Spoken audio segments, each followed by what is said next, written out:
ముఖ్య అతిథులుగా విచ్చేసినటువంటి గౌరవనీయులు పెద్దలు మోత్కూర్ మండల తహసీల్దార్ అయినటువంటి ఎంఆర్ఓ మేడం గారికి, అలాగే దాచారం గ్రామ సెక్రటరీ గారికి, ఈరోజు ప్రమాణ స్వీకారం చేసినటువంటి మా శ్రీమతి కర్ణె జ్యోతి గారికి, అలాగే ఉప సర్పంచ్ అయినటువంటి మా కొడుకు సమానులైనటువంటి ఐలయ్య గారికి, అలాగే పేరు పేరున వార్డు సభ్యులకు మరియు గ్రామ పెద్దలకు, పుర ప్రముఖులకు, యువతకు మరొకసారి ధన్యవాదాలు తెలియజేసుకుంటున్నాను. ముఖ్యంగా ఈరోజు మాకు ఇంతటి ఘన విజయాన్ని సాధించడంలో ప్రతి ఒక్కరు పాత్ర ఉందని కూడా తెలియజేసుకుంటున్నాను. మేము ఏదైతే మాట ఇచ్చినామో ఆ మాట ఏదైతుందో తూచా తప్పకుండా నెరవేరుస్తామని కూడా తెలియజేసుకుంటున్నాము.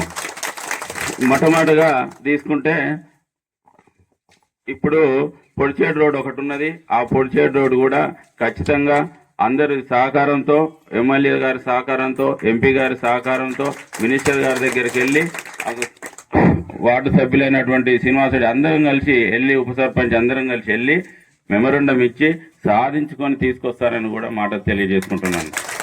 ఇంకొకటి, ఇప్పుడు ఈ రోజు అంటే ఈ మధ్యకాలంలో చెరువు ఏదైతే ఉందో అక్కడ కల్వర్ట్ చెడిపోవడం జరిగిందని నా దృష్టికి తీసుకురావడం కూడా జరిగింది.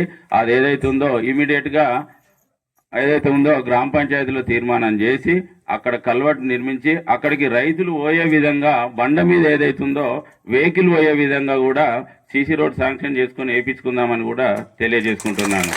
అదేవిధంగా ఏదైతే ఉందో చెరువుగా వేడిగడ్డ పోయే దారి ఏదైతే ఉందో కొంచెం మంచిగా లేదు, మామూలుగా మట్టి ఉంది. ఏది అయినా కూడా మళ్ళొకసారి చెప్తున్నా, గవర్నమెంట్ ఫండ్ వచ్చినా రాకున్నా నా సొంత డబ్బులు పెట్టైనా కూడా చేపిస్తానని కూడా మరొకసారి తెలియజేసుకుంటున్నా. దీంతో పాటు ఆంజనేయుని విగ్రహం కాంచెల్లి ఇక్కడి వరకు ఎప్పుడో వేసినటువంటి రాఘరెడ్డి సార్ హయాంలో అప్పుడు వేసినటువంటి రోడ్డు ఉంది. ఆ రోడ్డు కూడా శాంక్షన్ చేయించి వేయించుకుందాం.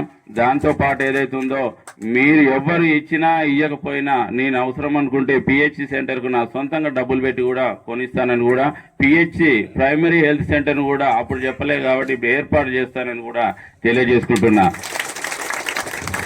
ఇంకా ఏమైనా సమస్యలున్నా మీకు అందుబాటులో ఉంటా, మీ కొడుకులాగా, మీ తమ్ముళ్ళలాగా, మీ అన్నలాగా మీకు అందుబాటులో ఉంటాము.